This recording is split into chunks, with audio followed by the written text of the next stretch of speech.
ஒவ்வொரு சாமிக்கும் ஒவ்வொரு கலர் வந்து பிடிச்சமான கலராக இருக்கும். அதே போல் குபேரனுக்கு உகந்த கலர் வந்து பச்சை கலர். அந்த குபேரன் கோயிலில் பார்த்தீங்கன்னா பச்சை கலர் கயிறும் பச்சை கலர் குங்குமமும் நம்ம எப்பயும் வைப்போம் பார்த்தீங்களா, சிகப்பு கலர் குங்குமம், அதே மாதிரி அந்த கோயிலில் வந்து பச்சை கலர் குங்குமம் பச்சை கயிறை வந்து பிரசாதமாக கொடுப்பாங்க. அந்த பச்சை நிற கயிறை வந்து நம்ம எப்பயுமே கையில் கட்டியிருந்தோம் அப்படின்னா நம்ம நினச்ச காரியம் நல்லபடியாக நடக்கும். அந்த பச்சை குங்குமத்தை யூஸ் பண்ணும்போது என்ன பண்ணணும் அப்படின்னா, பொட்டு வைக்கிறோம் இல்லைங்களா, அந்த பொட்டு வைக்கும்போது அந்த பொட்டுக்கு கீழே வந்து அந்த குங்குமத்தை வைக்கணும். பொட்டுக்கு மேலே வந்து குங்குமம் எப்பயுமே எந்த குங்குமமாக இருந்தாலும் வைக்கக்கூடாது. பொட்டுக்கு கீழே தான் அந்த குங்குமத்தை வைக்கணும். அதே மாதிரி ஜென்ஸு வந்து இந்த பச்சை குங்குமம் வைக்கும்போது திருநீர் வச்சு அந்த திருநீருக்கு நடுவில் வந்து இந்த பச்சை குங்குமத்தை வைக்கணும்.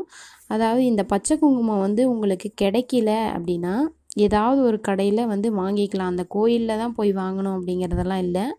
ஏதோ ஒரு கடையில் நமக்கு அந்த பச்சை குங்குமம் கிடச்சிச்சு அப்படின்னா அந்த குங்குமத்தை வாங்கி அப்படியே யூஸ் பண்ணாமல் ஏதாவது ஒரு அம்மன் கோயிலில் கொடுத்து சாமி பாதத்தில் வச்சு அதை வாங்கிட்டு வந்து நீங்கள் அதை வந்து ரெகுலராக யூஸ் பண்ணிக்கலாம்.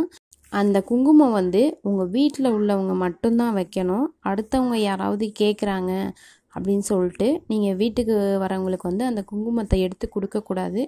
நம்ம வீட்டில் உள்ளவங்களுக்கு மட்டும்தான் அந்த குங்குமம் வைக்கணும். அப்படி அவங்களுக்கு தேவை அப்படின்னா அதை நீங்கள் எங்கே வாங்கினீங்களோ அந்த கடையை சொல்லிடுங்க.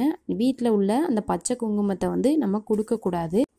அதே போல் இந்த பச்சை குங்குமம் வந்து தொடர்ந்து ஒரு 41 நாள் நீங்கள் ஏதாவது நீங்கள் நினச்ச காரியம் கண்டிப்பாக அந்த 41 நாளுக்குள்ளே நடக்கும் அப்படின்னு சொல்லியிருக்காங்க. இது வந்து நானும் அனுபவபூர்வமாக இதை வந்து சொல்கிறேன் உங்கள்கிட்ட.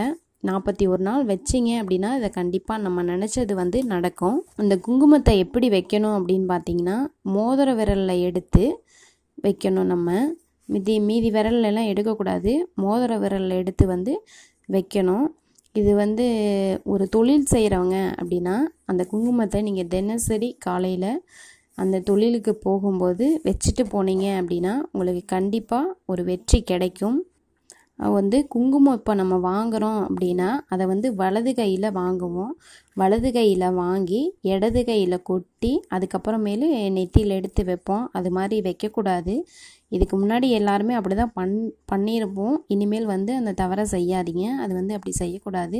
நம்ம வலது கையில் வாங்குறத வந்து இடது கையில் வைக்கும்போது ஒரு பேப்பர் வச்சு அந்த பேப்பர் மேலே அந்த குங்குமத்தை போட்டு அதுக்கப்புறம் எடுத்து நெத்தியில் வைக்கணும். ஏன்னா எந்த ஒரு கோயில் பிரசாதத்தையும் இடது கையில் வச்சு அப்படியே நெத்தியில் எடுத்து நம்ம வைக்கக்கூடாது.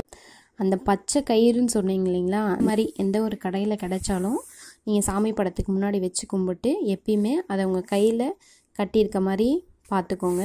எப்பயுமே உங்களுக்கு வெற்றி மட்டுமே கிடைக்கும். எந்த ஒரு தோல்வியும் கிடைக்காது. நீங்கள் கையிலையும் கட்டி விடலாம். இவங்க தான் கட்டணும் இவங்க தான் கட்டக்கூடாது அப்படின்லாம் இல்லை. எல்லாருமேவும் கட்டலாம். நீங்களும் குபேரனை நினச்சி இதே போல் அந்த கயிறை வாங்கி குங்குமத்தையும் வாங்கி யூஸ் பண்ணி பாருங்கள். வெற்றி நிச்சயம்.